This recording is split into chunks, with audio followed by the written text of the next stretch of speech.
Their energy is a force, and that's how Into Light was born.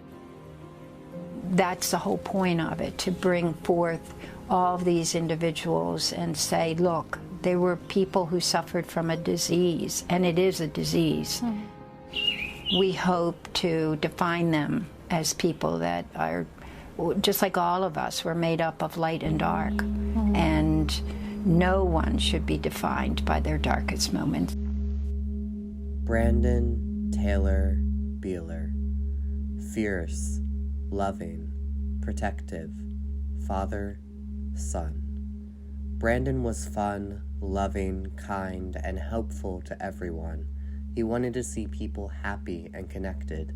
He was protective of those he loved and a risk taker. He enjoyed spending time with family, watching movies and football, and reading Charles Bukowski poems. Brandon was passionate about mixed martial arts, originally starting with Taekwondo and eventually moving to Brazilian Jiu-Jitsu, excelling at both.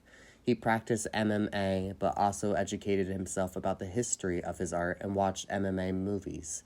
He would likely have become an MMA teacher given time. Brandon made everyone around him feel safe, not just due to his MMA training and abilities, but because he had a naturally protective nature towards those he loved. If there was any threat, he would stand in its way without thought of harm to himself. At his funeral, one of his friends said, "The devil better watch out, because one of his most fierce competitors just arrived in heaven." Brandon's job as an electrician suited his personality, as it had some risk involved. He had just obtained his journeyman's electrician license shortly before his death. His mom said, "His job made me nervous, but I never told him. He only knew how proud I was of his accomplishments." Autumn was Brandon's favorite time of year, something his mom and he shared. She has memories of cooking chili on Halloween before sending the kids off to trick-or-treat, then going through their candy with them on their return. She says, "These were some of the best times of both of our lives." Brandon was excited about his future with his fiancée, Amber. He was saving for the perfect ring so he could propose. He wanted a conventional family life with his future wife and their daughter, Brooklyn.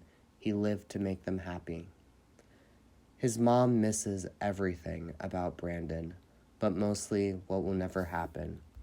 There will be no wedding, no shared vacations or birthday celebrations. He will not be there for Halloween or Christmas, and he will miss raising Brooklyn. Brandon told his mom, "I will live with this addiction the rest of my life. It's something that will never go away." His mom says that rings in her ears to this day. The hell he must have lived knowing that, and the fact that there was nothing she could do to change it for him. His mom says she is now less judgmental, more patient and understanding, and has helped others trying to cope with addiction in their family or who have lost their child. Brandon's mother, Andrea Delph, provided this information for this narrative. October 29th, 1990 through February 10th, 2016, age 25, he lived with addiction for over 10 years.